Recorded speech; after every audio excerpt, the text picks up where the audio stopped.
se llama?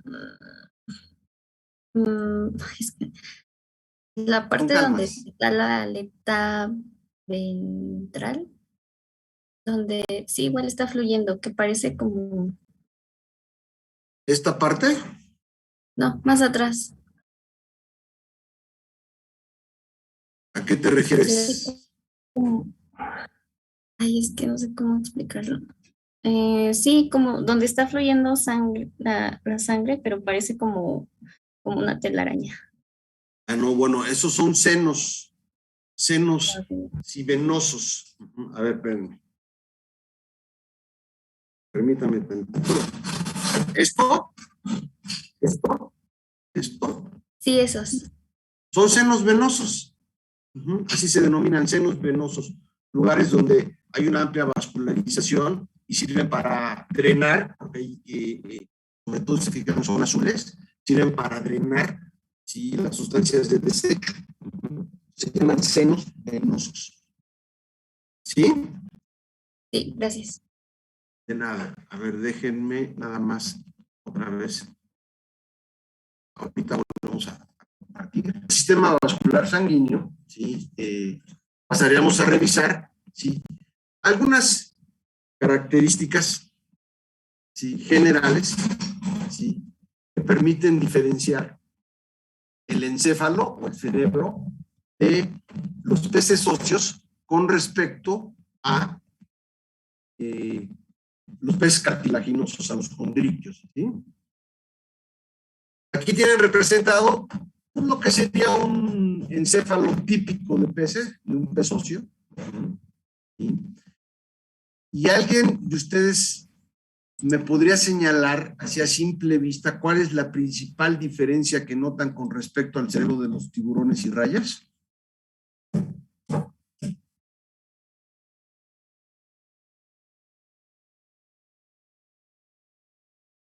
¿Alguien recuerda en general cuál era la organización del encéfalo en los tiburones y rayas? Si les hago un dibujito, aquí en la parte ventral, sí. En general, la forma de los tiburones sería de la siguiente forma. La forma del encéfalo de los tiburones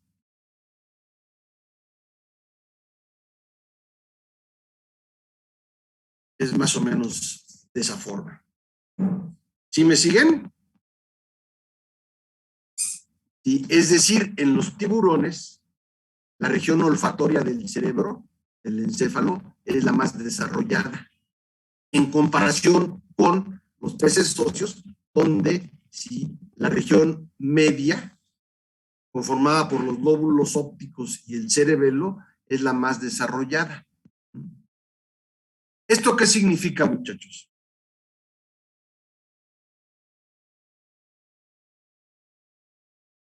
¿Alguien tiene idea?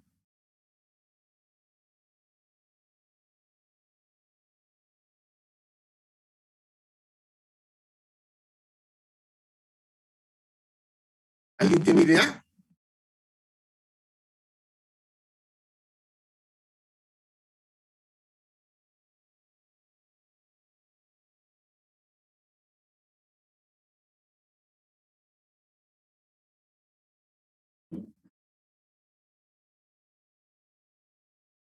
¿No?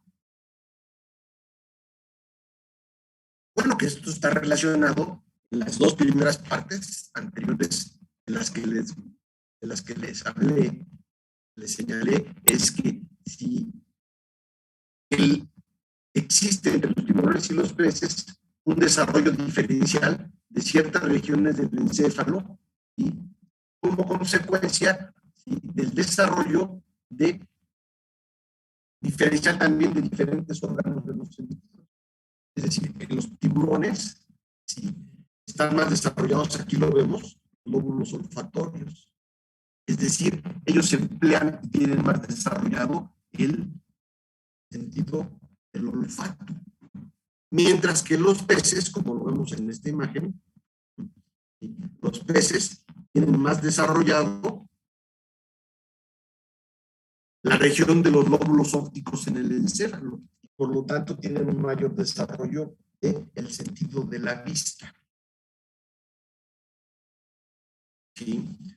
Además, vean, en los tiburones se menciona que prácticamente no hay diferencia en el desarrollo, por lo menos en volumen, del cerebelo en comparación con la médula oblonga o la médula espinal. Prácticamente, sí, el cerebelo es apenas un ligero ensanchamiento de esa médula espinal. En cambio, en el cerebelo de los peces óseos tenemos, sí, un desarrollo, sí, mucho más perceptible en comparación con los tiburones.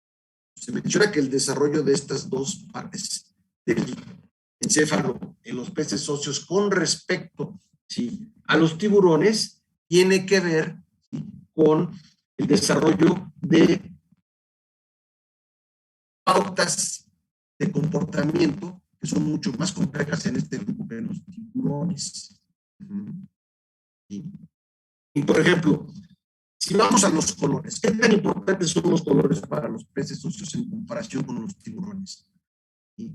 ¿Alguien me podría mencionar algunas evidencias de que los colores son más importantes para los peces óseos que para los tiburones?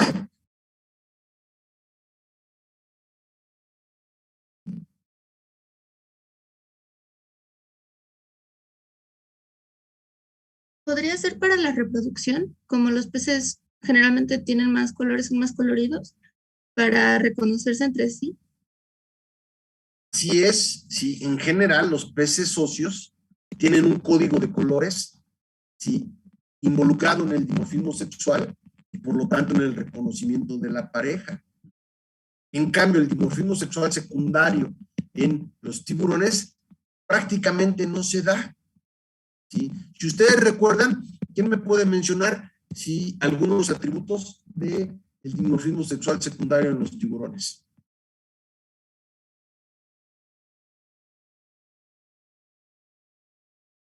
La modificación de las aletas dorsales. No, de las dorsales no. De las pélvicas. De las pélvicas con la aparición de los gonopterigios, pero eso no lo presentan todos los tiburones. ¿Cuál sería un carácter, sí, sexual secundario y que permite distinguir hembras y machos en los tiburones, rayas y demás, de manera general? Pues es poco aparente el dimorfismo sexual secundario en estos organismos. ¿Sí? Lo que se sabe en general es que ¿quiénes son más chicos, las hembras o los machos? Profesor, su audio se escucha un poco raro. ¿André? Su audio se escucha un poco raro. De repente no se entiende lo que dice. ¿Me escuchan bien ahorita? No, se escucha como interferencia, no sé, algo extraño. No sé a qué se deba, no tengo encendido ningún aparato. ¿Sí? Pero bueno, a ver, déjenle subo el volumen. Déjenme ver.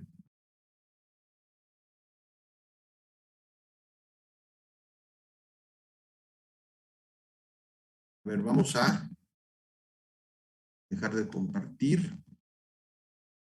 Vamos a subir el volumen. Micrófono. Déjenme.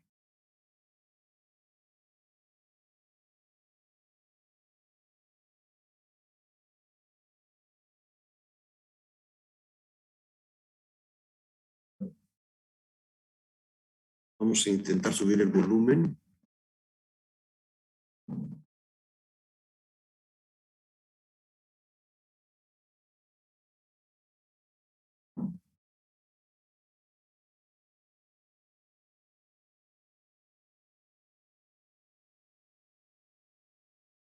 ¿Me escuchan mejor, jóvenes? ¿O me escuchan igual? Se escucha igual, pero un poco más alto. Sí, pero alcanzan a escucharme. Ahí ya se escucha mejor. Sí, subir al máximo el volumen. Ya se escucha chido. Bueno, gracias. Vamos a regresar entonces a compartir la pantalla. ¿Sí? Y entonces señalábamos el dimorfismo sexual secundario En los tiburones es poco aparente. Si acaso está dado por el tamaño. ¿Sí? En general, si no mal recuerdo, los machos son más grandes que las hembras, ¿no? Pues al revés. Yo sabía que era al revés. Si es que no recuerdo, y ahorita ando despistado, ¿sí? Pero bueno, dejémoslo así. ¿Sí? El dimorfismo sexual secundario en los tiburones se manifiesta en el tamaño, pero ¿a poco en la coloración se manifiesta? No, ¿verdad? En algunos encontramos, sí, en los machos, órganos intermitentes que son los gonopterígeos, pero esos son en algunos. En cambio, si nosotros revisamos, ¿sí?, el dimorfismo sexual secundario en los peces óseos, nos vamos a dar cuenta que en muchos de estos, incluso es un patrón generalizado, existen, sí, un dimorfismo sexual secundario asociado a la coloración y a los patrones de coloración. Un ejemplo típico es, ustedes conocen los peces beta. Normalmente vemos a los machos. ¿Han visto a las hembras? Sí, Sí. ¿Qué tan diferentes son en color, Brenda? muy diferentes, son como grises. Son como grises. ¿Sí? Pero además, ¿qué otra característica podrías mencionar que distinguen a las hembras de los machos en los beta? El tamaño de las aletas. El tamaño, ¿sí?, de las aletas. ¿Sí? Y bueno, entonces, si tanto la coloración como otros caracteres, ¿sí?, sexuales secundarios son importantes en el reconocimiento de la pareja en los peces, cosa que los tiburones no. Eso nos indica que si el código de colores, ¿sí?, y algunas formas son importantes para el reconocimiento de la pareja, pues precisamente el sentido de la vista tiene que estar más desarrollado. ¿Sí? Pero además, si ustedes recuerdan, los peces tienen un montonal de patrones de coloración que son utilizados o para parecer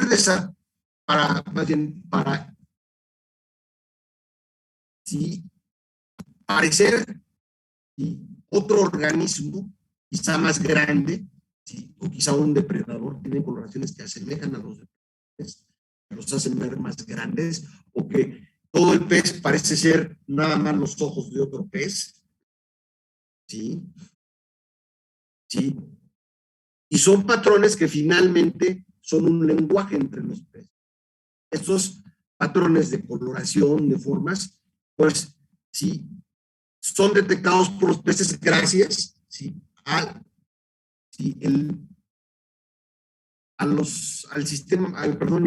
sentido de la vista. Y eso es integrado, desde luego. Los ojos son más grandes y la vista es más, el sentido de la vista es más importante para los peces. Hay un mayor desarrollo de los lóbulos ópticos. ¿Sí se entiende? ¿Sí? Ahora, sí, en cuanto al comportamiento o a las pautas de comportamiento que radican también en esta zona del cerebro, en el cerebelo, ¿sí? Si ustedes han visto algunos videos, ¿sí?, los peces tienen sistemas de cortejo para la selección de pareja mucho más elaborados que los elasmobranquios y los grupos que preceden. Y no voy a poner, sí, aquellos que solo tienen que ver, sí, con el reconocimiento de jerarquías sociales. Por ejemplo, en peces de arrecife, los juveniles tienen un color, los machos. Las hembras tienen, sí, las hembras juveniles tienen otro color.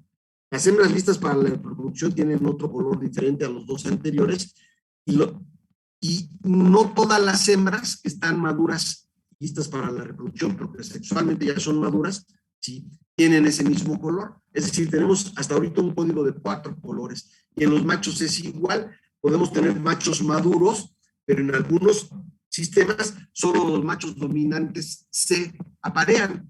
Y esos machos dominantes desarrollan o ciertos patrones de coloración, ¿sí?, o ciertas modificaciones en su morfología corporal.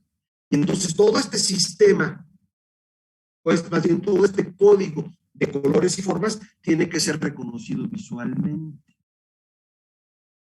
Ahora, existen otros patrones de comportamiento donde incluso los peces, ¿sí?, durante la época de reproducción tienen que realizar, ¿sí?, algunas actividades diferentes a los despliegues corporales para conseguir pareja. Por ejemplo, existe dentro de la familia Gasterosteide un pez que se conoce como espinocha. Este pez, si las poblaciones de estos peces, ¿sí?, cuando se da la temporada de reproducción, los machos, ¿qué es lo que hacen? Construyen un nido bastante elaborado, muy semejante al de algunas aves. Es decir, construyen un nido en forma casi de dona, con fibras, ¿sí?, que encuentran en el fondo del mar, fibras vegetales, hacen su nido. Y una vez construido el nido, todos los machos que se van a reproducir se ponen al lado del nido que construyen. Y entonces las hembras, en ese momento lo que hacen, ¿sí?, es precisamente desfilar por todos los nidos, ¿sí?, y evaluar a los nidos para encontrar cuáles son los más adecuados para su oviposición. En el momento que encuentran un nido adecuado para la oviposición, ¿sí?, las hembras entran al nido, ovipositan solo cierta cantidad de óvulos y se retiran del nido. El macho entra al nido, fertiliza los óvulos y se queda a cuidarlos. La hembra no deposita todos los óvulos en un nido, sino sale a buscar otros nidos, ¿sí?, para repetir, ¿sí?, este comportamiento hasta que finalmente expulsa todos los óvulos. Entonces, se fijan, esta pauta comportamental es muy elaborada. Incluso, vean, la selección de la pareja no se da por atributos físicos, ¿sí? Y además, por otro lado, la pauta del comportamiento de los machos significa el asunto de construir el nido. Se sabe que esas pautas comportamentales radican en esta región del cerebelo. Todas estas pautas de comportamiento y otras más que existen, comportamientos reproductivos, comportamientos antagónicos entre peces de diferentes especies, ¿sí?, que les permiten defender sus territorios, ¿sí?, sobre todo en un arrecife, ¿sí?, son pautas sumamente elaboradas en comparación con los tiburones. Por lo mencionado, entonces podemos entender por qué en los peces tenemos el mayor desarrollo del encéfalo en estas dos regiones y comparativamente menor desarrollo de la región olfativa en comparación con los tiburones, que tienen la región olfativa sumamente desarrollada. Y esto es lo que vamos a mencionar específicamente para el encéfalo de los peces óseos. ¿Por qué? Porque el encéfalo de todos los chordados esencialmente tiene, ¿sí?, la misma conformación, en las mismas regiones, ¿sí?, e incluso el mismo número, ¿sí?, de pares de nervios craneales. Son exactamente iguales en cuanto a las partes. Y lo único que difieren de grupo a grupo es el desarrollo de diferentes porciones de ese encéfalo. ¿Entiende, jóvenes? ¿Preguntas?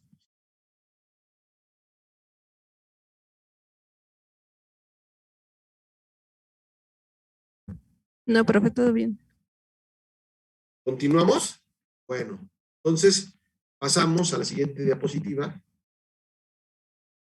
que es el sentido de la vista. También los ojos anatómicamente son muy similares, ¿sí?, si revisamos los diferentes grupos de cordados. Claro, dentro de cada grupo de cordados, según el ambiente que habitan, y se dan modificaciones muy específicas como respuesta sobre todo a la cantidad de luz.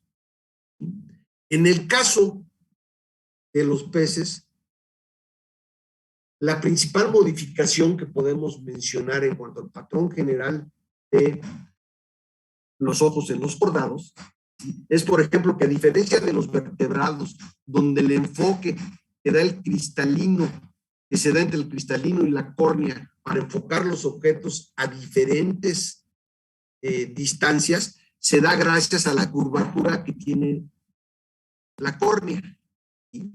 Incluso, ¿sí?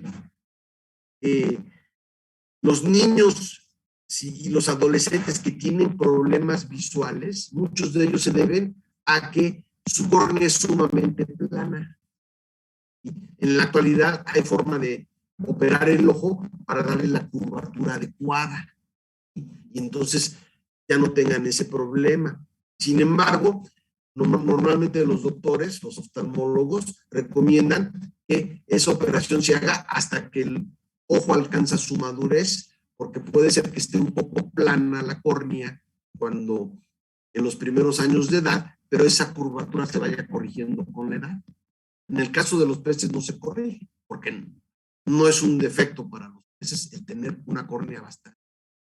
Pero entonces, ¿cómo hacen los peces para enfocar los objetos a diferentes distancias? Bueno, eso lo hacen a través de acercar o alejar el cristalino de la córnea. ¿Cómo lo hacen? A través de este músculo que es el retractor del cristalino. Si ustedes observan este músculo, ¿qué va a suceder cuando se contrae? Va a despegar el cristalino de la córnea. Cuando se relaja, lo acerca. De tal forma que el enfoque que da el ojo de los peces para poder ver nítidamente imágenes a diferentes distancias es muy similar al que se da en los binoculares, en los telescopios. ¿De acuerdo? Ese enfoque se da por el alejamiento o acercamiento entre los lentes. Ahora, como mencioné, si los ojos de los peces en general tienen esta disposición, esta conformación anatómica, sí existen diferencias en el sentido de la vista. Fíjense, para los peces que habitan en aguas donde penetra la luz, donde alcanza a penetrar la luz, es decir, donde encontramos todavía parte, ¿sí?, de las longitudes de onda, del espectro de longitudes de onda, ¿sí?, que llegan a la superficie del sistema acuático. Eso tanto en los peces marinos como en los peces de agua dulce. Sin embargo, los peces que habitan en las grandes profundidades marinas, donde prácticamente ya no entra la luz solar, ya no alcanzamos a tener, sí, restos de la luz solar, pero sí existe otro tipo de luz en estos ambientes, que es la bioluminiscencia. Y entonces los peces tienen que desarrollar un sentido de la vista y por lo tanto unos ojos muy grandes que permitan aprovechar al máximo, ¿sí?, los pocos indicios que tengan de luminosidad a esas profundidades, porque esa luminosidad significa dos cosas, bueno, tres cosas: depredadores, comida o pareja. Y en esas regiones, ¿sí?, de aguas muy profundas, donde las poblaciones prácticamente de todo son sumamente escasas, los peces no se pueden dar el lujo de decir no veo la bioluminiscencia, porque eso implica no alimentarse, ¿sí?, caer en las presas de un depredador o incluso no reproducirse. Hay especies en regiones abisales que a lo mejor durante todo su ciclo de vida solo tienen la oportunidad de reproducirse una vez o ninguna. Las posibilidades de reproducirse son muy bajas. Si no distinguen esos destellos dados por la bioluminiscencia del sexo contrario, pues entonces a lo mejor pasa una hembra o un macho, no va a haber el reconocimiento y no se van a poder reproducir todo su ciclo. Vean, entonces en las aguas profundas se desarrollan ojos, tienen que captar el mínimo de luminosidad. En contraste, en los ambientes dulceacuícolas, ríos subterráneos, es decir, ríos, si encontramos en cuevas, sistemas de cuevas, en cavernas, ¿sí?, ahí sí, en estos ríos prácticamente no llega la luz, hay carencia total de luz, y ahí la estrategia de los peces es diferente. Los peces cavernícolas, si ustedes han visto fotos de peces cavernícolas, los peces cavernícolas son anoftalmos. ¿Qué significa eso? Sin ojos. También normalmente son apigmentados, no necesitan pigmentos para protegerse de la luz solar, puesto que. ¿Por qué son anoftalmos? Bueno, porque definitivamente durante el ciclo de la vida de los peces no conviene gastar energía en el desarrollo de un órgano que va a ser inútil. No lo vamos a ocupar, puesto que no hay luz, entonces no vamos a ver para qué desarrollamos. ¿Entienden? ¿Preguntas, jóvenes? No, profesor. ¿No? Aquí viene la segunda tarea que les voy a subir al Classroom, pero se las adelanto. La segunda tarea tiene que ver con que me describan las diferencias, las principales diferencias anatómicas entre los ojos de los peces que habitan los sitios donde penetra la luz y los peces de las profundidades donde no alcanzan, donde no se alcanza a tener restos de la luz solar que incide en la superficie. ¿Se entiende? De todas maneras, lo van a tener en el Classroom. ¿Sale? ¿Más o menos se entiende la pregunta? Sí, profe. Bueno, muchachos, y revisando un poquito lo de la entrega de las tareas y del seminario, pues yo soy muy respetuoso de los calendarios que acordamos al inicio, pero yo creo que no lo meditamos bien, y en el caso me parece que de ustedes el seminario, la entrega del seminario queda muy apretada, ¿no? Porque lo tendrían que entregar, ustedes lo tienen que entregar que el 17, ¿no? Sí. Según el calendario, el 17. Pero vamos a hacer una cosa. Todas las tareas y el seminario, el último momento para entregarlo es antes del examen. El examen me parece que es el 30 de marzo. ¿Sí? Ok, profe. Gracias, Sí, pero profesor. ahí sí ya no se puede posponer el plazo. Creo que les doy 13 días, sí, que les dan la tranquilidad para preparar su seminario, ¿no? Y bueno, finalmente esta parte concluye con con el examen, y entonces les doy ese lapso de tiempo para que entreguen tareas y seminario. ¿Vale? ¿De acuerdo o no? Sí, profe, muchas gracias. Sí, profesor. De nada. Es que veo que lo piensan mucho, como dicen, ¿qué nos convendrá, el 17 o el 30? Yo pensé que todos, sí, maestro, sí, y todos iban a empezar a decir sí, pero los veo dudosos. Pero bueno, lo dejamos para el 30.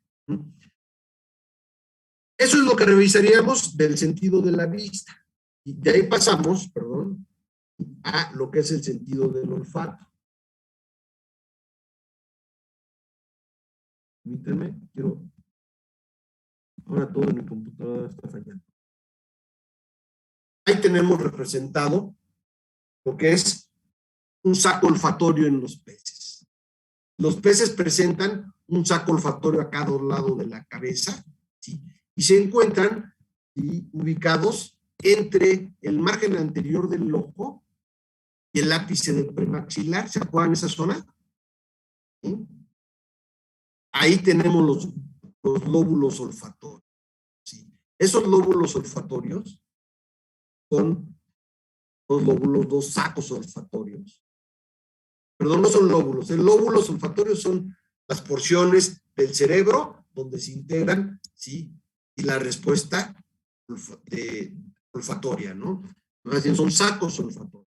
Esos sacos olfatorios son simples sacos al lado de la cabeza, los cuales están revestidos de un epitelio olfativo, ¿sí?, que evidentemente tiene células quimioreceptoras.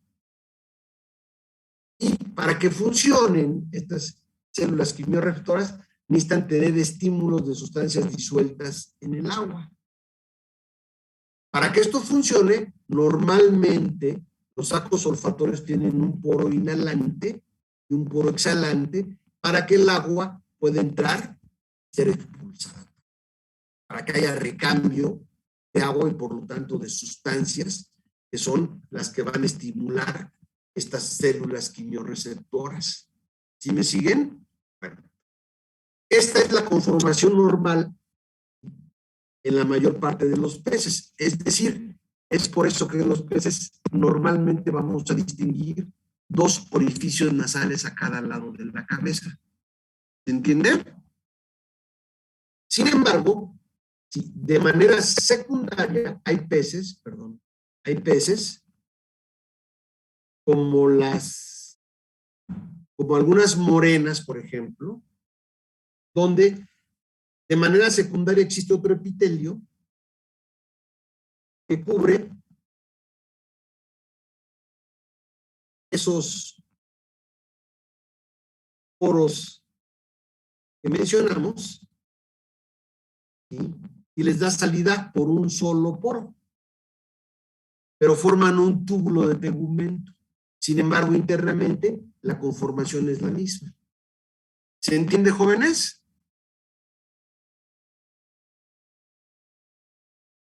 Sí. ¿Sí? Desde luego, ¿sí? Ese saco olfatorio está inervado por un nervio, ¿sí? Que se dirige a la región olfatoria del cerebro. ¿Sí? Así de sencillo es esto, ¿no? De aquí pasamos al sistema de la línea lateral. Este sistema de la línea lateral realmente es un sexto órgano de los sentidos. No es película, ya ven que luego las películas, no, yo tengo un sexto sentido. No, los vertebrados terrestres no tenemos un sexto sentido. En cambio, los vertebrados acuáticos realmente tienen un sexto sentido. Y este es el sistema de la línea lateral, que ya está presente en los tiburones y en los organismos acuáticos, está presente y se mantiene incluso hasta en los anfibios. Es decir, este sistema de la línea lateral solo tiene sentido en los ambientes acuáticos. ¿Alguien recuerda, sí, qué tipo de estímulos son los que se perciben a través del sistema de la línea lateral?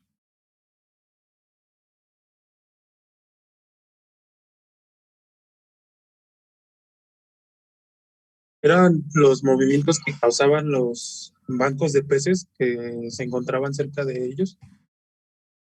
Pero no solo los bancos de peces. Vibraciones. Así es, vibraciones en el agua, movimientos en el agua, causadas por el movimiento de otros organismos y el cuerpo de otros organismos, o por qué otra cosa, Ángeles. Sonidos. Por los sonidos, así es. ¿Sí? Es decir, si vean, ¿sí? Como se muestra en el esquema, ¿sí? El pez se desarrolla en un ambiente líquido. Y entonces, por ejemplo, si cae una piedrita aquí, va a crear movimiento en el agua con cierta frecuencia y ciertas longitudes de onda que se van a transmitir. ¿Vale? Esos van a llegar, generalmente van a estimular esta estructura que se llama neuromasa. Pero también, sí, puede ser que aquí entre un buzo y grite. Y ese grito se traduce aquí en vibraciones,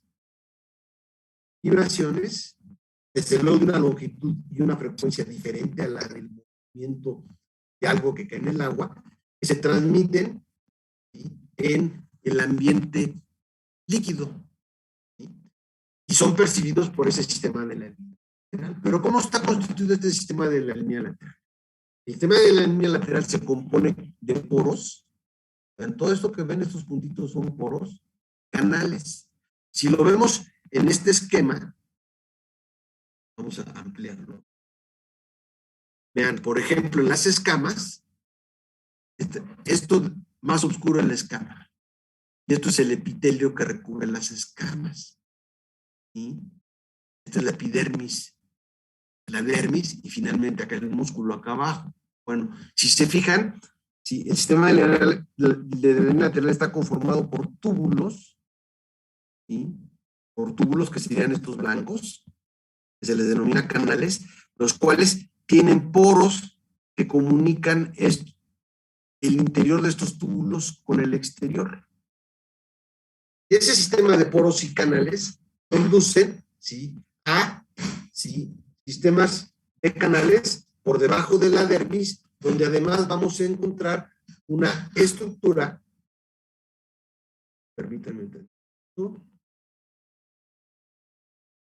Sí, sí, una estructura, sí, sí, que permite llevar, porque está embebida en una sustancia acuosa, ¿sí?, permite llevar a través de estos poros y canales, ¿sí?, las vibraciones hasta estos, ¿sí?, por estos canales, hasta estas pequeñas vesículas que, si las vemos aumentadas, son estas que se denominan neuromastos. ¿Sí? Los neuromastos son pequeñas fosetas, ¿sí?, que en el fondo de la foseta, ¿sí?, tienen células mecanorreceptoras, las cuales están inervadas por nervios de la rama lateral del vago. Vean, recorre toda esta rama lateral del vago, esos nervios. Llegan a los neuromastos. Y entonces, ¿qué sucede? ¿Sí?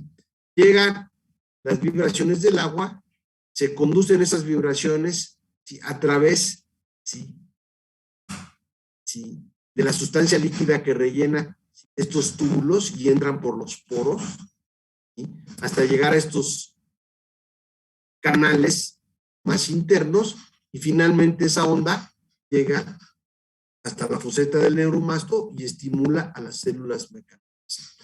¿Sí? Y como veíamos, esos poros están por todo el cuerpo. Entonces, ¿sí?, cuando los organismos reciben esos estímulos, ¿sí?, no solo reciben información en cuanto a que hay un sonido, aunque hay una vibración que puede ser interpretada como un sonido, o como el movimiento de una presa, o como el movimiento de un depredador, sino que también, ¿sí?, como esos poros están partidos por todo el cuerpo, ¿sí?, ¿sí?, y al recibir las ondas, imagínense, si aquí hay una perturbación, vienen las ondas y estimulan estos, con cierta frecuencia y cierta longitud de onda. Pero las ondas siguen vibrando y también llegan aquí, pero ya llegan a una longitud de onda y una frecuencia diferente. ¿Sí? Por acá pueden pasar por este lado también las ondas y estimular aquí, pero con una intensidad y de frecuencia, ¿sí?, ¿sí?, una longitud de onda diferente y una dirección diferente. Entonces, todos estos vectores que estamos señalando de cómo se perciben esas perturbaciones debidas a sonido o movimiento en el agua, permiten integrar esos vectores en el cerebro para que el pez incluso sepa, ¿sí?, de dónde provienen esas vibraciones del agua.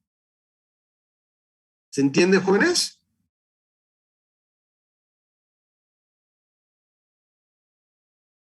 ¿Se entiende, jóvenes?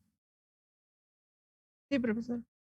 Y miren, una forma en la que pudieron, sí, indagar, ¿sí?, que esto es real, ¿sí?, en un pez de acuario, acostumbrado a ver en el acuario, de lo que hicieron, le pusieron una máscara de látex, seguía todo el contorno del cuerpo y solo tenía perforaciones para las aletas, ¿sí? Para las aletas, y para el ojo y desde luego para la boca. De tal forma que todo esto estaba cubierto por látex, ¿sí? Y en ese experimento que encontraron, cuando ese pez lo ponen sin la máscara y lo alimentan en el acuario, cuando le echan la comida, seguramente ustedes si han tenido acuario lo han visto, los peces inmediatamente suben a buscar el alimento, sobre todo si están hambrientos. Si no están hambrientos no los van a buscar, pero normalmente los experimentos los hacen con los peces hambrientos. Y salen, pero disparados hacia el lugar donde se les aventó el alimento, es decir, no lo buscan por todas partes, sino saben dónde cayó. Desde luego, cuando hay luz, esto lo hacen también con ayuda del sentido de la vista. Pero se ha visto que ustedes pueden darle de comer a estos peces en la noche. Y también se avientan la comida o las hojuelitas en cierto lugar del acuario, en una oscuridad absoluta, ¿sí? Donde los peces no pueden utilizar el sentido de la vista. De todas maneras salen disparados hacia el sitio donde uno les arrojó el alimento. Pero, oh sorpresa, cuando les ponen esta máscara de látex, en la noche, a la oscuridad total, cuando echan el alimento, los peces no hacen por el alimento, aunque estén muy hambriados. ¿Sí? ¿Por qué? No se enteran que cayó alimento. ¿Sí? Y desde luego, si un alimento les pasa por aquí, lo perciben por el olfato, lo van a comer. Pero no hacen por ir al sitio donde se les administra el alimento porque el sistema de la línea lateral está bloqueado. ¿Sí? Y en la oscuridad total, insisto, cuando los peces no tienen bloqueado su sistema de la línea lateral, ¿sí? Cuando cae el alimento no empiezan a buscar por todas partes, se dirigen justo a la zona donde cayó el alimento. Se entiende cómo esta evidencia nos hace ver, ¿sí?, la importancia que tiene, ¿sí?, los estímulos mecánicos, ¿sí?, que percibe la línea lateral. ¿Sí? ¿Se entiende, jóvenes? Sí, profe. ¿Alguna pregunta?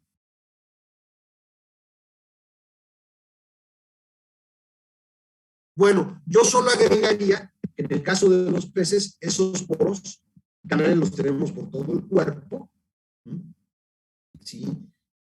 Y principalmente, ¿sí?, este cúmulo de poros y canales los encontramos muy desarrollados en la región cefálica y en esto que se llama la línea lateral. Entonces, cuando las clases hablan de la línea lateral, ¿qué es lo que tienen que buscar? Para buscar una línea en la longitud del cuerpo que tiene esos poros y esos canales que los van a observar en las escamas. Es decir, no es coloración, ¿sí? En los peces que no tienen pigmento uno logra ver el lugar donde se insertan cierta musculatura y pareciera formar una línea. No es eso. Lo que tienen que buscar es una serie de escamas en una línea lateral donde puedan apreciar los poros de la línea lateral. ¿Queda claro? En el caso de los tiburones, ustedes los vieron también. Ustedes iban a la región cefálica tanto de los tiburones como de las rayas, de los torpedos, hasta la región ventral y sobre todo en la región cefálica, se ve un chorro de perforaciones muy, muy finitas. ¿Sí? Esos son los poros del sistema de la línea lateral. ¿Vale? ¿Preguntas?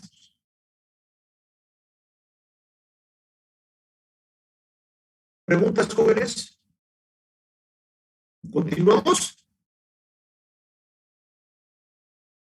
¿Sí me escuchan bien?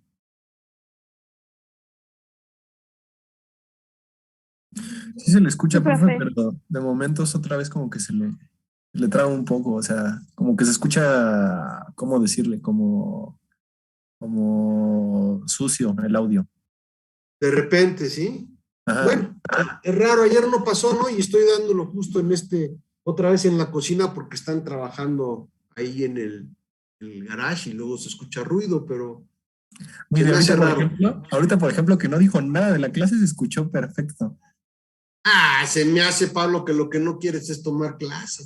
No, no, no, se lo juro, ahorita que comentó lo de la Ya lo cocina, sé que no, se ya lo escuchó, sé que no, pero se bueno, escuchó perfecto. procuremos avanzar, ¿no? Pero más o menos han seguido. Sí, sí, ma. Sí, profe. Bueno, vamos a seguir con el sistema estatoacústico, ¿sí? Este órgano de los sentidos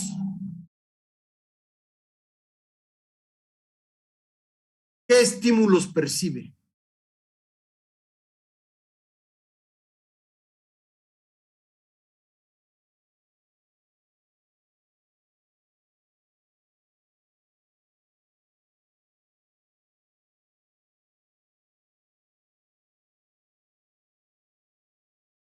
¿El sonido? El sonido, Brenda, perfecto, ¿sí? O sea, estímulos sonoros. ¿Y qué otro? El nombre lo dice, acústico, sonido. ¿Y estato? ¿Estática? No, no estática. Tiene que ver con el equilibrio. No es con el equilibrio precisamente. Se traduce luego con pérdida del equilibrio, sí, pero sí, es algo más complejo. El equilibrio es como, bueno, vamos a ver, podemos pasar justo caminar sobre una línea, ¿sí? ¿Sí? Sobre una cuerda, sobre una barra delgada. No, esto tiene que ver con algo más allá de eso. La dirección en la que van. Más allá de la dirección.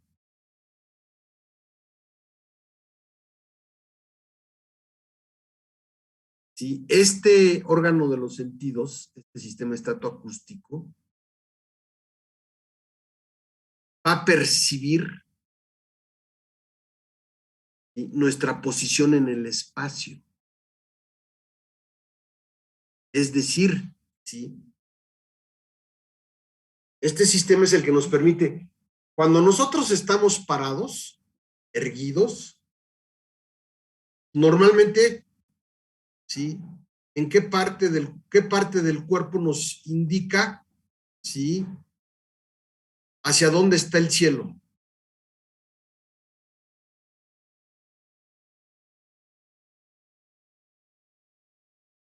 ¿Qué parte del cuerpo? Pues la parte superior de la cabeza, ¿no? Pero si estamos acostados, ¿qué parte del cuerpo es la que se dirige hacia el cielo?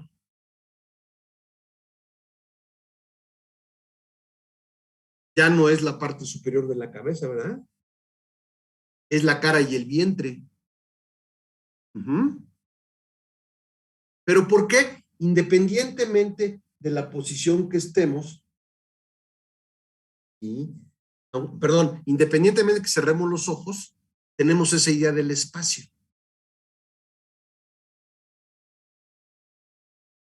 ¿Sí? Pues precisamente por, ¿sí?, este órgano de los sentidos que se llama laberinto membranoso. ¿Sí? O sea, nos da idea del espacio que cuando sufrimos un golpe en los costados de la cabeza a nivel del oído, ¿sí?, a nivel del oído, ¿sí?, eso suele tener a veces repercusiones, por lo menos momentáneas, hasta el oído interno. El oído interno es precisamente el laberinto membranoso del que vamos a hablar, ¿sí? ¿Y qué sucede cuando nos dan un pelotazo ahí? ¿Sí?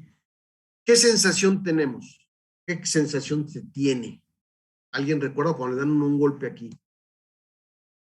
¿Qué es lo De que perder dice? el equilibrio, como desorientación. Bueno, sí, más que perder el equilibrio, se marea uno, ¿no? Momentáneamente. ¿Por qué se marea uno? Sí, porque de repente, para el laberinto membranoso, ¿sí? Lo que es arriba, ¿sí? Lo que es la posición vertical, ¿sí? La percibe a un lado, como girada, ¿no? ¿Sí? Y el suelo lo percibe en otro lado.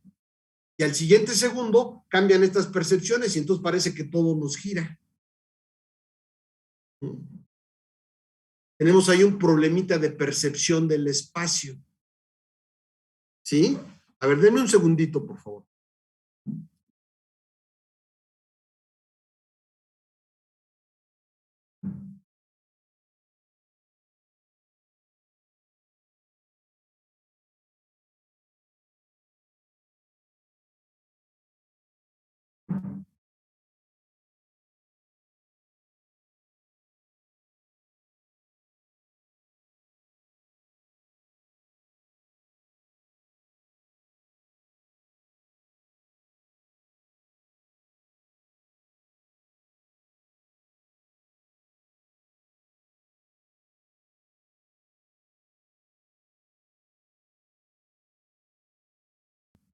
Sí, que es parte del oído interno, que además es el único que tienen los peces. Los peces no tienen oído externo, no van a ver un pez con orejas, ni tienen un oído medio, solo tienen el oído interno. Ese oído interno, que es el laberinto membranoso, ¿sí? Se aloja, permítanme, se aloja en las cápsulas ópticas del neurocráneo. Son estas cápsulas de hueso y adentro está el laberinto membranoso. Bueno, ¿sí? Tan da la idea del espacio que también otro problema que se tiene cuando se infecta el oído medio, ¿sí? Ya ven, hay personas que la infección del oído les llega hasta el oído medio, interno, que es bastante peligroso, y estas personas padecen de vértigos y de dolor de cabeza. El dolor de cabeza precisamente provocado por los vértigos. Eso que sentimos que todo se nos mueve. Entonces, perdemos una noción exacta de nuestra ubicación en el espacio. En el caso de los peces, ¿sí? Si alguien ha tenido peces que se les han enfermado de hongos, de bacterias, ¿sí? Cuando esa infección llega al oído interno, los peces tienen un comportamiento muy particular en los acuarios antes de morir. ¿Alguien ha visto ese comportamiento?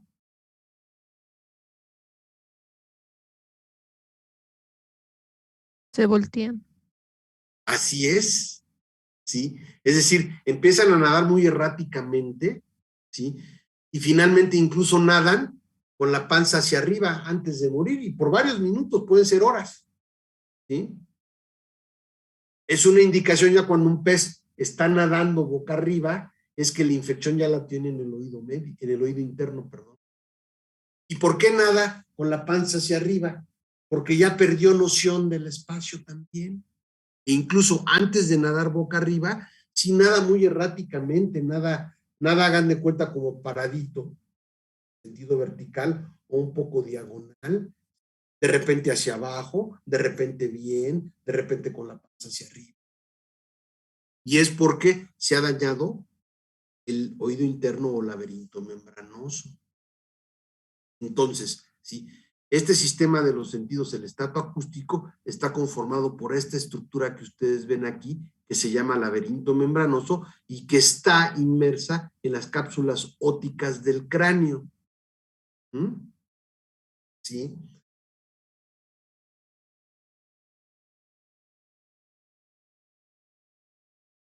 ¿Las lampreas tienen laberinto membranoso?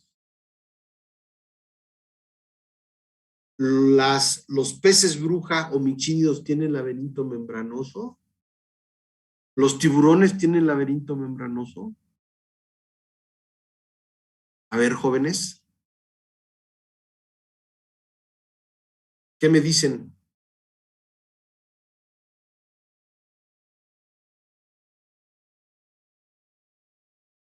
¿Lo vieron o no lo vieron? No. Bueno, entonces nos vamos más rápido, ¿no? Si no lo vieron, bueno, pues directamente se lo señalo, ¿sí? Los ágnatos ya presentan un laberinto membranoso, ¿sí? Y de ahí para adelante, ya hay laberinto membranoso. Sin embargo, por ejemplo, en los mixínidos, ¿sí? Vamos a ver que el laberinto membranoso solo tiene un conducto de estos, un conducto semicircular.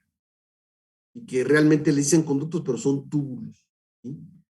En el caso de la lamprea tienen dos conductos semicirculares, ¿sí?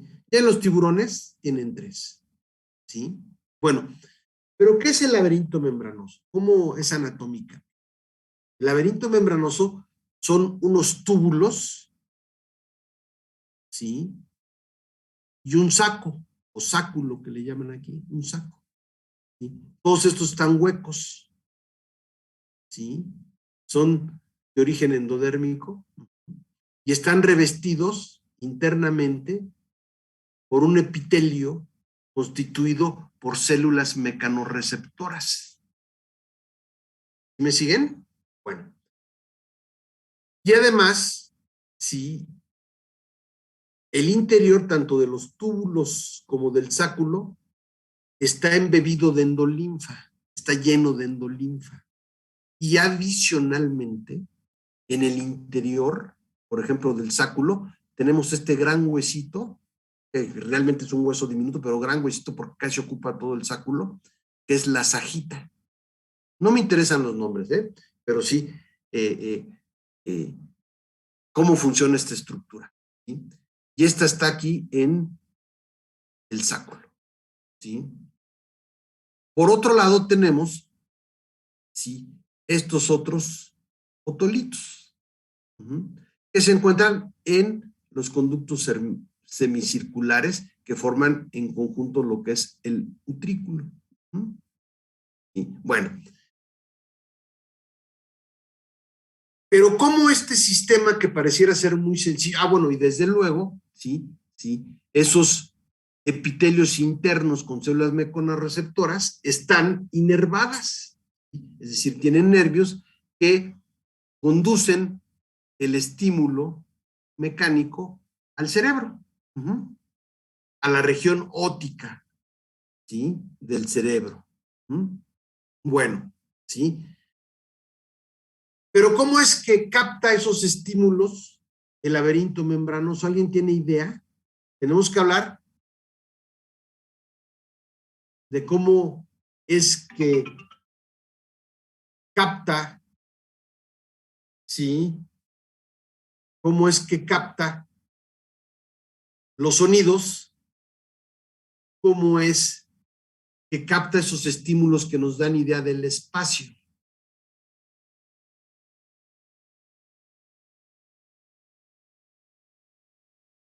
Pero esta estructura lo puede explicar.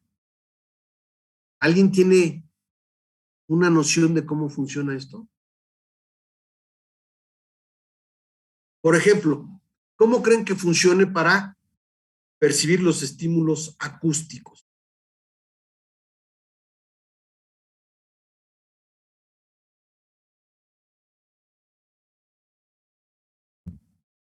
¿Eh?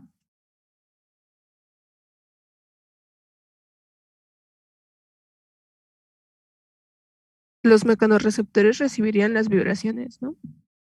Sí, o sea, ¿qué es lo que sucede? Si llegan las vibraciones acústicas, ¿sí?, penetran al laberinto membranoso como tal y mueven este otolito. Este otolito choca contra las paredes del sáculo, ¿sí?, y entonces estimula las células mecanorreceptoras, Brenda. Así de sencillo.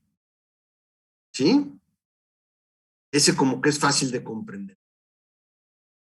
Pero cómo este laberinto nos va a permitir recibir estímulos que nos den idea de nuestra posición en el espacio.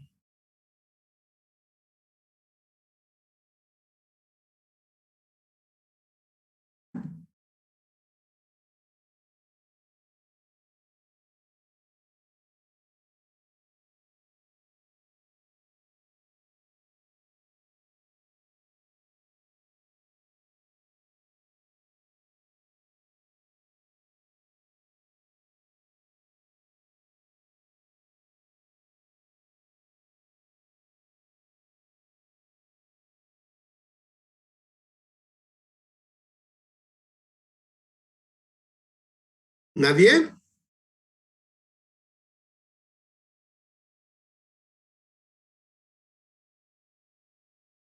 ¿Conocen algún instrumento que ayude a saber si algo está completamente vertical o horizontal? Que eso ya nos da idea del espacio, de la posición de algún objeto en el espacio.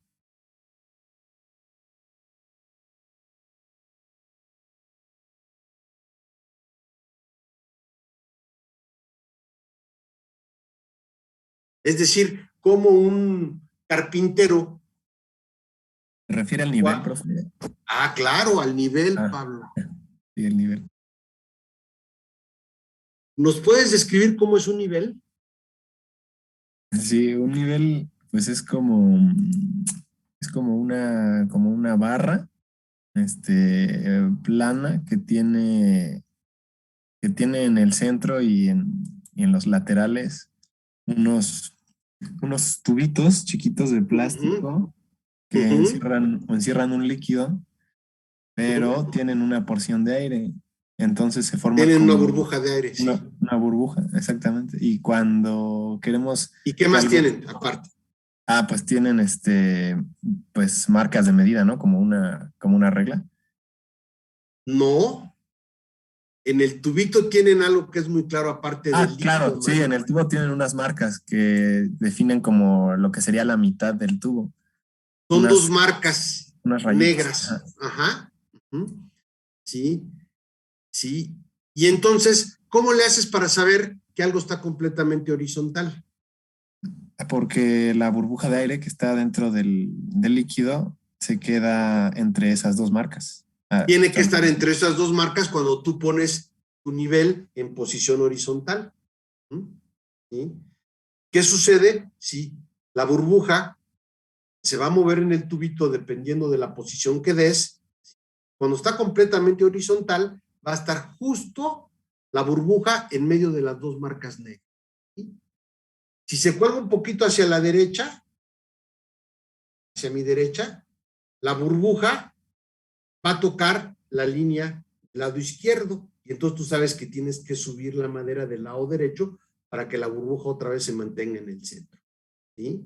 Si se cuelga del lado izquierdo, va a tocar la rayita del lado derecho y sabes que tienes que, ¿sí?, corregir del lado izquierdo o bajar del lado derecho.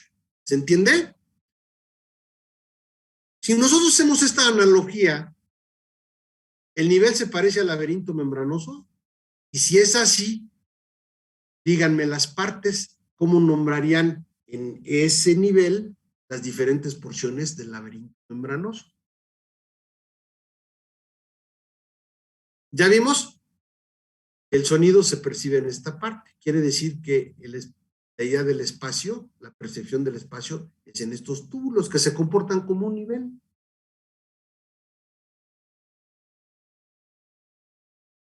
Pues muy sencillo, ¿sí? El tubito que nos decía Pablo sería un conducto semicircular. En este caso tenemos 3 porque nos da idea de las 3 dimensiones. Aquí nada más tenemos en el nivel 1. Aunque hay niveles que tienen 2 tubos de manera perpendicular, ¿sí? Pero bueno, hablemos de uno solo para que sea simple. El tubito sería un conducto semicircular, ¿sí? El líquido amarillo, ¿qué sería? La endolinfa. La burbuja, ¿qué sería? El otolito que está en el interior. Y las líneas, de manera análoga, ¿sí?, serían las células mecanorreceptoras, porque cuando la burbuja toca, ¿sí?, una de las marcas, inmediatamente, ¿qué hacemos? Nos movemos nosotros o movemos la madera. Eso Sí, significa profe. que... Aquí tengo Así, el mío. así es, perfecto. Ahí lo tengo. ¿Sí? No sé si ¿Sí? se vea. Sí se ve, claro que se ve. Entonces, esas rayitas serían las células mecanorreceptoras, que serían las que recibirían el estímulo de la posición. ¿Por qué? Porque cuando la burbujita, que correspondería, ¿sí?, a un, ¿cómo se dice? A un, ¿cómo quedamos? A un huesito de estos, ¿sí? ¿Sí? Cuando la burbuja toca una de las líneas, recibe una respuesta de nosotros para corregir. Claro, ¿sí? Esas células, esas marcas, nosotros percibimos, ¿sí?, que son tocadas por la burbuja a través del estímulo visual cuando las toca. ¿Sí? Pero imagínense, ¿sí?, en el interior, ¿sí?, no hay una burbuja, sino más bien hay un huesito que está flotando y de repente toca una célula mecanorreceptora, ¿sí?, y entonces es como si tocara la línea negra del nivel, se recibe el estímulo, ¿sí?, y eso se interpreta en el cerebro como si el cuerpo está un poco ladeado, está completamente vertical o está acostado. ¿Se entiende? Sí, profesor. Sí. Y desde luego, vean, el laberinto membranoso tiene 3 conductos semicirculares que nos dan idea de la verticalidad, horizontalidad, pero también de la profundidad. Me refiero a la profundidad, por ejemplo, no a la profundidad marina, me refiero, por ejemplo, si ustedes quieren alinear un entrepaño, a lo mejor lo tienen muy horizontal o perfectamente horizontal, ¿sí?, en la parte de enfrente del entrepaño, pero a lo mejor en el fondo del entrepaño está colgado hacia abajo. ¿Sí? Entonces necesitarían tener un nivel que les dé la horizontalidad en el frente de la tabla, hacer el entrepaño, y otro nivel que les dé la horizontalidad del fondo. ¿Sí? Es decir, en 2 dimensiones. ¿Sí? Como el nivel que nos presentaba el compañero, pues tiene varios tubitos, ¿no? De esta manera, de manera análoga, funciona, de manera análoga a un nivel, funciona el laberinto membranoso. ¿Se entiende? ¿Preguntas, jóvenes? Todo bien, profesor. ¿Todo bien? Bueno. Existe, ¿sí?, un órgano que coadyuva la percepción del sonido en el laberinto membranoso. ¿Por qué?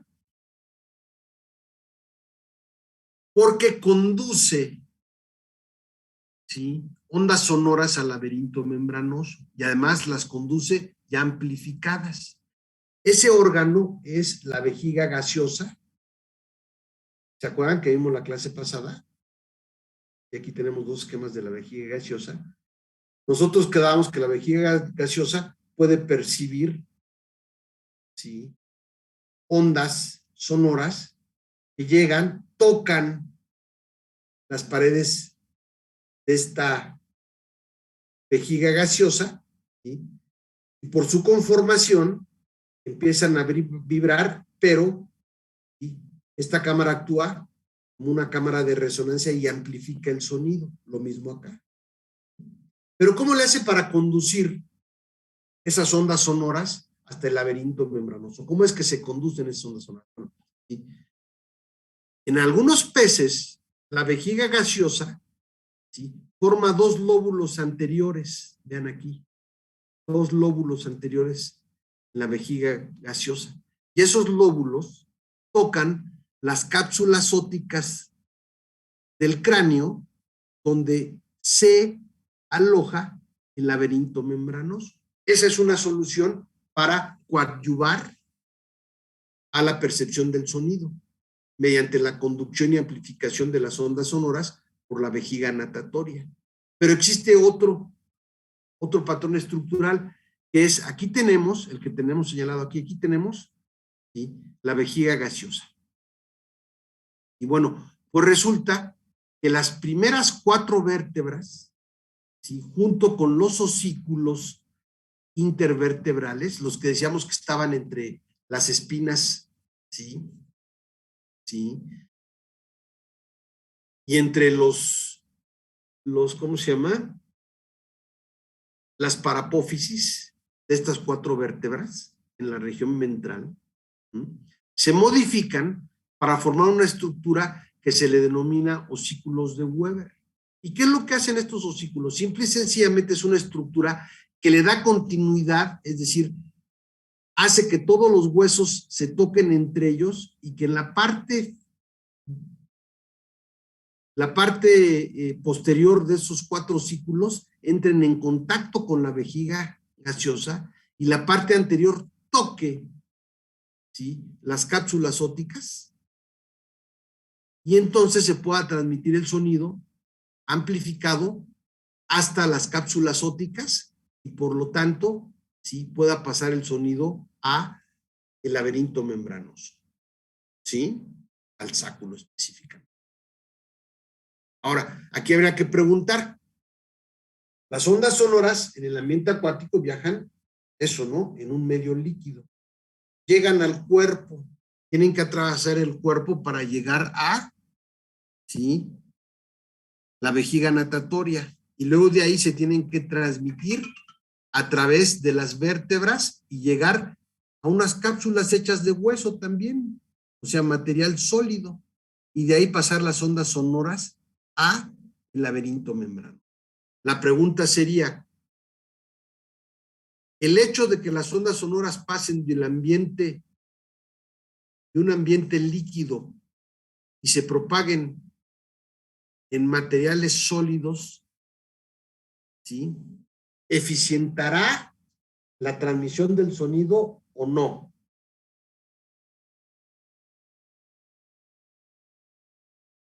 La pregunta es muy sencilla. ¿Dónde se transmiten mejor las ondas sonoras? ¿Sí? ¿En un medio líquido o en un medio sólido? ¿O en un medio aéreo? En el aéreo. No. En el líquido, ¿no? Tampoco, Aranza. Ya no nos queda más que el sólido. ¿Sí? El sonido se transmite mejor en el ambiente, en un medio sólido. ¿Sí? Tanto que recuerden, ¿alguna vez hicieron los teléfonos con alambrito y una lata?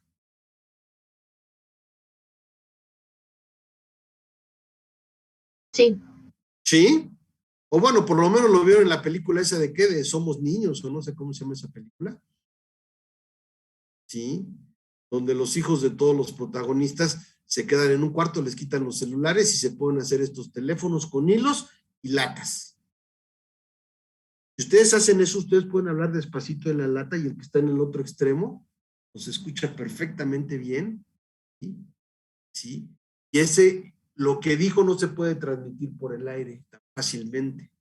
Y a lo mejor lo escuchamos y no estamos muy alejados, pero lo escuchamos más nítidamente, ¿sí?, a través de, ¿sí?, la difusión del sonido por ese hilo. Eso es un experimento que nos demuestra cómo las ondas sonoras viajan más en el estado sólido que en el estado líquido. Perdón, que en el estado aéreo, ¿sí? ¿Sí? En un gas, en el estado gaseoso, en un medio gaseoso. Y entonces, si el gradiente va de propagación de las ondas sonoras, va de mayor a menor, de sólido, líquido y gas. Entonces, cuando llegan acá, las ondas sonoras son captadas por estas estructuras que son sólidas, ¿sí? Incluso, ¿sí?, es más eficiente la transmisión del sonido, ¿sí?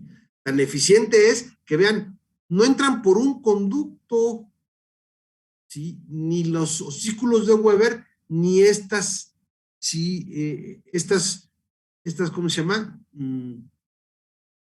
estos lóbulos de la vejiga gaseosa solo tocan las cápsulas.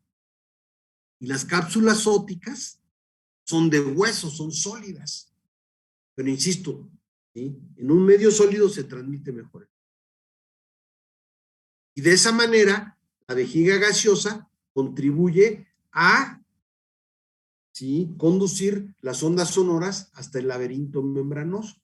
¿Sí? Sin embargo, ¿sí?, no es tan eficiente el oído en los peces. Porque finalmente, el atravesar el cuerpo en los peces, ¿qué representa más? ¿El viajar en un ambiente líquido o en un ambiente sólido?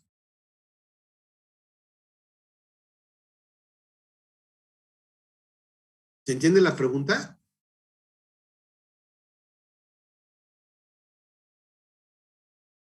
¿Podría repetirla, por favor? Sí. Voy. Sí, cuando las ondas sonoras se transmiten a través del cuerpo, ¿sí?, ¿cómo interpretarías tú? ¿El atravesar el cuerpo significa, ¿sí?, moverse por un medio líquido o por un medio sólido? Sería sólido, ¿no? No, David. Si tú recuerdas el porcentaje de agua y de líquidos que componen, ¿sí?, la mayor parte del cuerpo de los seres vivos, es mayoritariamente líquido. O sea, es una mezcla, ¿sí? Hay elementos completamente sólidos y hay elementos completamente líquidos. Pero si sacamos un balance, un alto porcentaje del cuerpo sobre todo los vertebrados, es líquido. ¿Sí? Y entonces no es tan eficiente. Desde luego, cuando el sonido llega a estructuras duras, como pueden ser los huesos, ahí sí es muy eficiente la transmisión del sonido. Pero el esqueleto axial, por ejemplo, para ver cómo se transmite el sonido en los osículos de Weber, los tenemos justo en el centro, es el eje principal del cuerpo. ¿Entiende? Entonces, realmente, sí, no es tan eficiente la entrada de sonido al cuerpo de un pez. ¿Sale? ¿Alguna pregunta, jóvenes?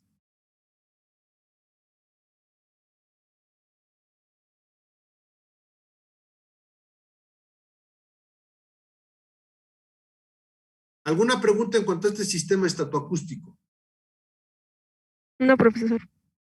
Bueno, entonces continuamos. A ver, no quiere cambiar. Pasamos a revisar lo que es, ¿sí?, la osmorregulación y la excreción en los peces. Esa se da esencialmente a través de los riñones, ¿sí? Aunque, a ver, bueno, ¿quién me señala la diferencia entre osmorregulación y excreción? Sobre todo si hablamos de los riñones que juegan el papel en la osmorregulación y la excreción. ¿Qué diferencia hay entre eso? Es más, uno implica sacar ciertas cosas a través del riñón, ¿sí?, y el otro, otras cosas diferentes. A través de la excreción, ¿sí?, ¿qué es lo que expulsan los riñones hacia el exterior? Desechos. Desechos, sustancias tóxicas para el cuerpo. Y a través de la osmorregulación, ¿qué es lo que desecha los riñones hacia el exterior? Iones. ¿Y qué más, Brenda? Y agua. Y es sales y agua. La excreción, en el caso de los peces, también se puede dar a nivel de las branquias. En las branquias suelen excretarse ciertas sustancias de desecho, ¿sí? pero la mayor parte de la excreción en los peces se da a través de los riñones. ¿Sí? Ahora, sí, los riñones son esenciales desde luego para la osmoregulación, ahorita platicaremos de ellos, pero los riñones, ¿sí?, son dos masas, los riñones son pares, los encontramos en la parte dorsal de la cavidad celómica, casi adosados a la pared dorsal. Los riñones están conformados, se conforman por tejido mesonefrítico, ya que el tejido pronefrítico en los peces durante el desarrollo embrionario se pierde. Cada riñón tiene su conducto, es un conducto mesonefrítico, el cual recolecta, ¿sí?, la orina. ¿Sí? Ambos conductos mesonefríticos se fusionan hacia la parte posterior de los riñones, de la cavidad celómica, ¿sí?, para formar, ¿sí?, el conducto urinario, que en algunos peces suele ensancharse antes de vertirse hacia el exterior, pero este tejido, perdón, esa vejiga tiene prácticamente una nula capacidad de almacenamiento de orina. En general, es muy sencilla la conformación anatómica del riñón. Sin embargo, vamos a ver que los riñones son muy importantes en la osmorregulación. ¿Por qué? Porque los peces se enfrentan a diferentes condiciones osmóticas, dependiendo del ambiente que hay. Así, por ejemplo, ¿sí?, los peces de agua dulce son hiperosmóticos con respecto al ambiente, mientras que los peces marinos son hiposmóticos con respecto al ambiente. Y eso representa problemas claramente muy diferentes en cuanto a la función que debe tener el riñón, los riñones. Por ejemplo, en el caso de los peces de agua dulce que son hiperosmóticos con respecto al ambiente, ¿sí?, ¿en qué dirección fluye el agua y en qué dirección fluyen las sales? Con respecto al ambiente.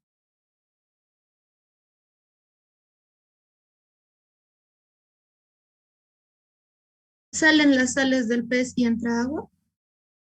Y es, ¿sí?, a través de todos los tejidos salen sales y entra agua.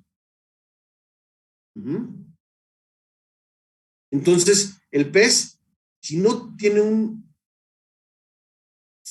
riñón diseñado para sacar agua y retener sales, se va a morir, ¿no? Y uno de los primeros efectos es que el pez, ¿qué sucedería? Se inflaría de agua, ¿no?, y estallaría. Por el contrario, los peces marinos, que son hiposmóticos, ¿sí?, la direccionalidad cambia, ¿no?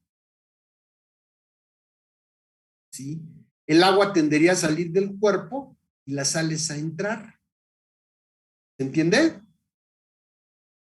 Y entonces los peces se deshidratarían. Si lo vemos así, ¿cómo tendría que ser la orina en cuanto a volumen en los peces marinos y en los peces de agua dulce?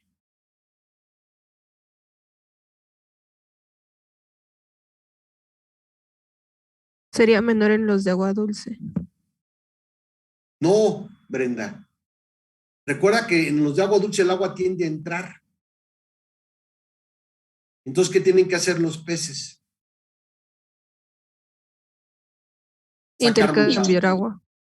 Sacar mucha agua a través de los riñones, porque si no se inflarían de agua. Y en cambio, en los peces marinos, donde el agua corporal tiende a salir, ¿sí?, ¿cuál sería la función de los riñones? ¿Cómo sería la orina? sumamente escasa, ¿no?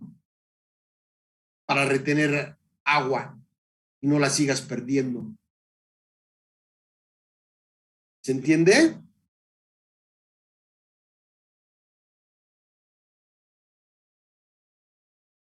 ¿Sí se entiende?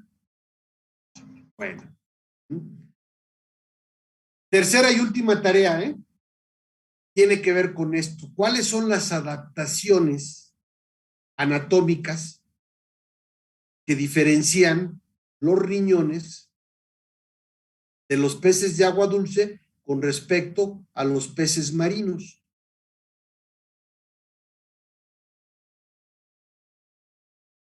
¿Sí? También se las subo a Classroom, ¿eh? ¿Sí? No se preocupen, yo se lo subo, pero es para adelantar. ¿Sí? ¿Alguna pregunta que no tenga que ver con la tarea, desde luego? ¿Sí?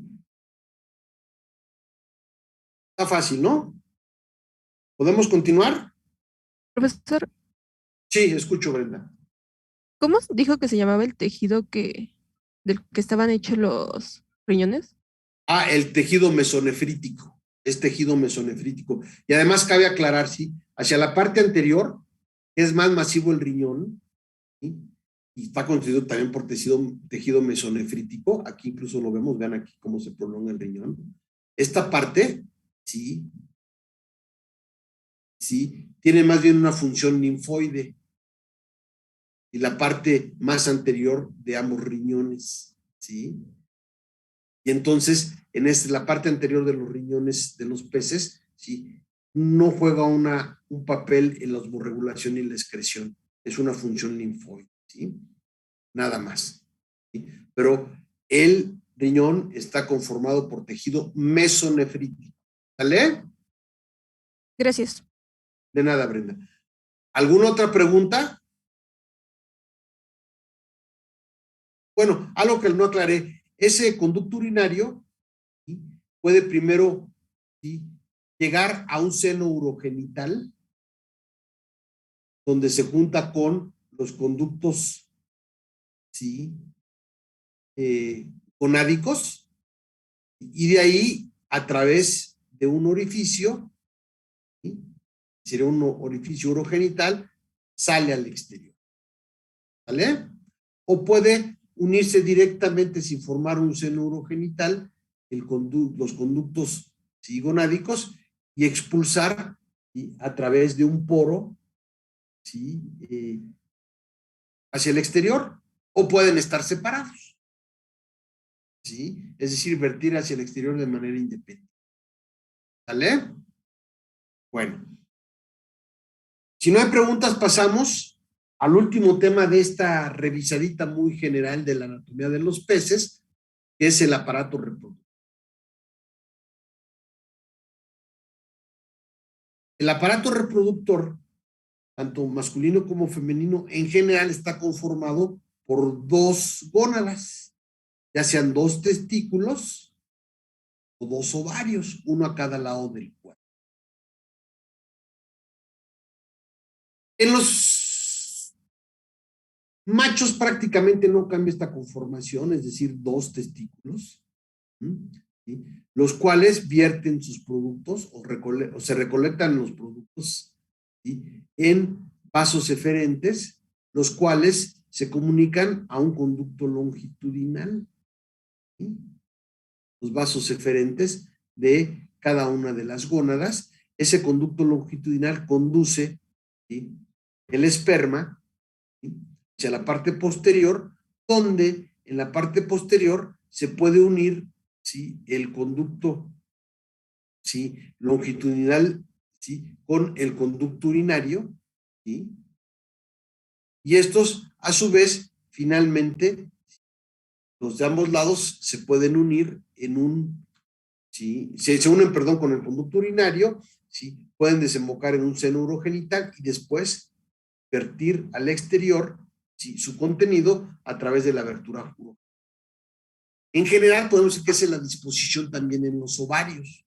Es decir, los ovarios, la disposición más generalizada y más simple de los ovarios es que tenemos un ovario a cada lado del cuerpo. Los ovarios se continúan con un oviducto, ¿sí?, el cual se dirige hacia la región posterior, hacia un seno urogenital, donde también desemboca, ¿sí?, ¿sí?, ¿cómo se dice? El conducto urinario. Y eso sucede en los dos lados. Sin embargo, no es el patrón estructural único en los peces. En los peces podemos tener las masas ováricas independientes del oviducto, como lo ven en el esquema B. Es decir, tenemos el ovario no tiene oviducto, sino el oviducto se desarrolla de manera independiente y es un tubo, un ducto, que tiene una abertura en el interior de la cavidad peritoneal y una abertura en un seno urogenital, donde se reúne con, ¿sí?, desde luego con, ¿sí?, el conducto urinario. Entonces, en este caso, cuando maduran los óvulos son vertidos a la cavidad celómico-peritoneal, ¿sí?, y entonces los óvulos migran hacia la abertura interna o la abertura peritoneal del oviducto y de ahí migran hacia el exterior. Estos dos patrones también los encontramos en los tiburones. ¿Conocen un patrón diferente a estos dos que acabo de mencionar?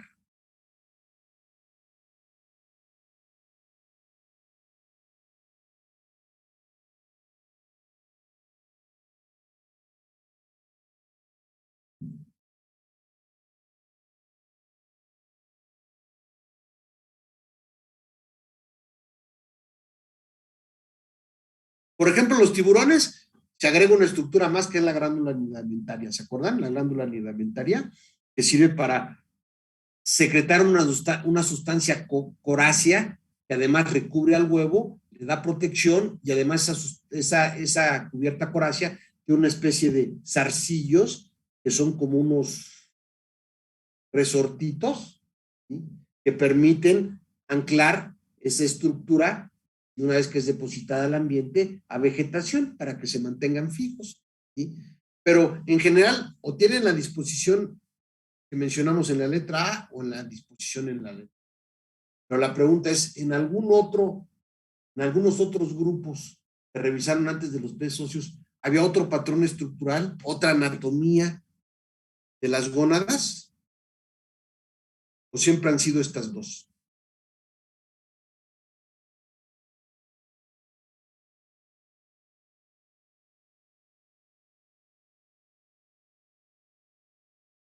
Por ejemplo, ¿cómo es el aparato reproductor en las lampreas?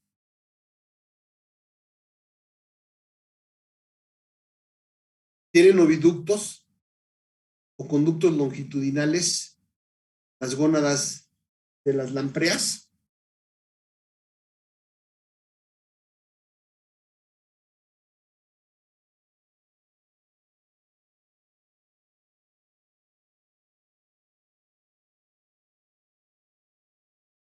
¿Nadie recuerda eso?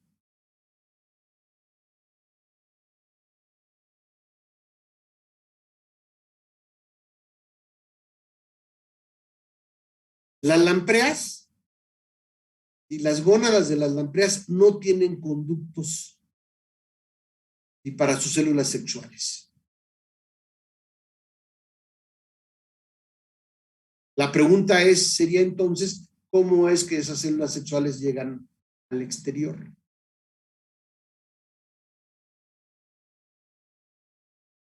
¿Alguien recuerda?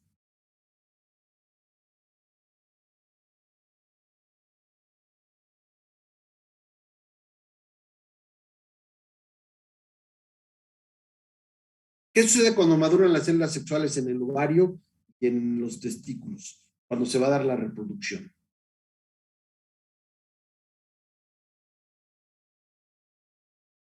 Ocupan casi toda la cavidad peritoneal. La cavidad peritoneal o celómica o peritoneo. ¿Sí? Estoy de acuerdo, las gónadas se desarrollan y ocupan casi toda la cavidad, ¿sí?, peritoneal, pero ¿qué sucede con esas células sexuales? No se pueden quedar ahí. ¿Cómo es la reproducción en estos peces? Es externa. ¿Cómo llegan al exterior las células sexuales?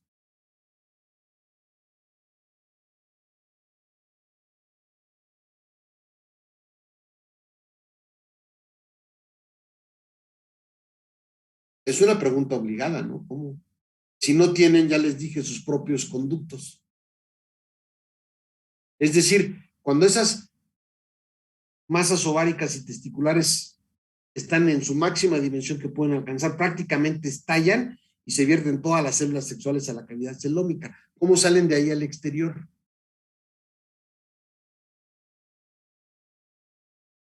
Para que vean que sí existía otro patrón estructural de las gónadas en los bordados. Esas gónadas no tienen sus propios conductos y entonces tienen que hacer uso del conducto urinario. ¿Sí? ¿Qué es lo que sucede? El conducto urinario, ¿sí?, desde luego que recorre todo el peritoneo, toda la cavidad peritoneal. ¿Qué sucede? ¿Sí? En una porción muy específica, casi al final de la cavidad peritoneal, ese conducto tiene un poro que comunica el lumen de ese conducto con la cavidad peritoneal. Y entonces, a través de ese poro, las células sexuales pasan al conducto urinario y de ahí al exterior. ¿Se entiende? Ese es un modelo diferente. Bueno. Sin embargo, en los peces tenemos todavía un modelo adicional a estos tres que hemos revisado. Es decir, los ovarios que no tienen conducto y que tienen que utilizar el poro del conducto urinario, los ovarios que son independientes al oviducto, los ovarios que tienen su propio conducto, su propio oviducto. En los peces óseos, además tenemos otro patrón, y es en los peces óseos donde el desarrollo se da interno, el desarrollo embrionario es interno, en los peces ovovivíparos o en los peces vivíparos. En estos peces, ¿sí?, los podemos ejemplificar con la familia Pecílidae y con la familia Godeidae. En estos peces, los dos ovarios se fusionan y se forma solo una masa ovárica, es decir, estos peces solo tienen un ovario. Ese ovario, hacia la región posterior, desarrolla su propio viducto que permite, ¿sí?, primero, en la reproducción, llevar los espermas hasta el ovario para fecundar los óvulos, ¿sí?, o en el caso del avivamiento, en el momento del avivamiento, conducir los nuevos pececitos hacia el exterior.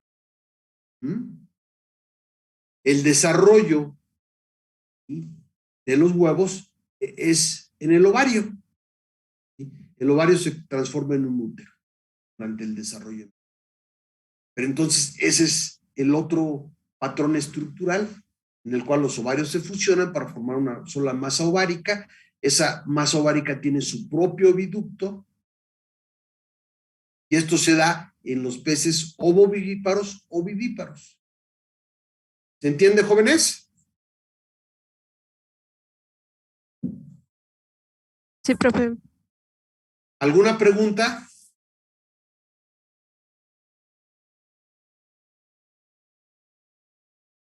Todo bien, profesor. ¿Todo bien? Bueno, sí. Con la revisión breve y de las particularidades del aparato reproductor, ¿sí?, en los peces óseos, daríamos por terminada esa revisión muy breve de la anatomía de los peces. En esta revisión, ¿sí?, tocamos los principales aspectos anatómicos ¿sí?